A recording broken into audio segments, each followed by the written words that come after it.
ગુજરાત ન્યાય યાત્રા ટંકારાથી આગળ વધી. ભાજપના પાપનો ઘડો 20 કિલોમીટરમાં છલકું. બેફામ ભ્રષ્ટાચાર કરેલા હોય તો આવા 10 ઘડા ભરાશે. લાલજીભાઈ દેસાઈ.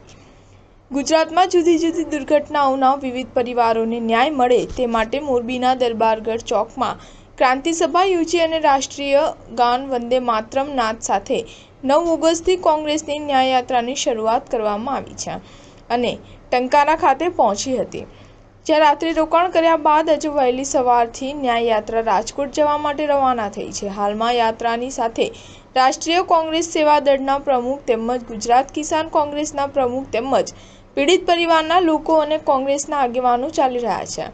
પીડિત પરિવારોને ન્યાય આપવાના જુસ્સા સાથે પદયાત્રીઓ આગળ વધી રહ્યા છે. ટંકારાથી સવારે 9 વાગે નીકળેલી ન્યાય યાત્રા રાજકોટ તરફ આગળ વધી રહી છે. તે દરમિયાન જબલપુર ગામ પાસે આવેલા દેવકુંવરબા શાળા પાસે વરસાદ શરૂ થઈ ગયો હતો, જેથી કરીને ગુજરાતની ન્યાય યાત્રા સાથે ચાલી રહેલી પદયાત્રીઓએ ત્યાં વિરામ કર્યો હતો અને હાલમાં વરસાદે વિરામ લેતા આ ન્યાય યાત્રા જબલપુર ગામથી રાજકોટ તરફ આગળ જવા માટે નીકળી રહી છે. ત્યારે કોંગ્રેસના માજી સાંસદ વીરજીભાઈ ઠુમ્મર, વાંકાનેરના માજી ધારાસભ્ય મોહમ્મદ જાવેદ પીરજાદા, કોંગ્રેસના આગેવાન જીવણભાઈ કુંભારવાડિયા સહિતના કોંગ્રેસના અગ્રણીઓ આ ન્યાય યાત્રા સાથે ચાલી રહ્યા છે.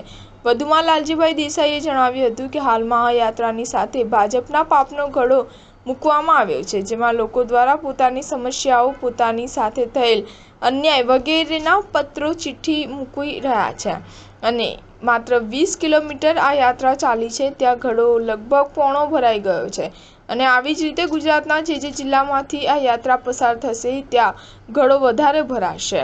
સ્ટાર ન્યૂઝ 7 હંમેશા સચ્ચાઈની સાથે.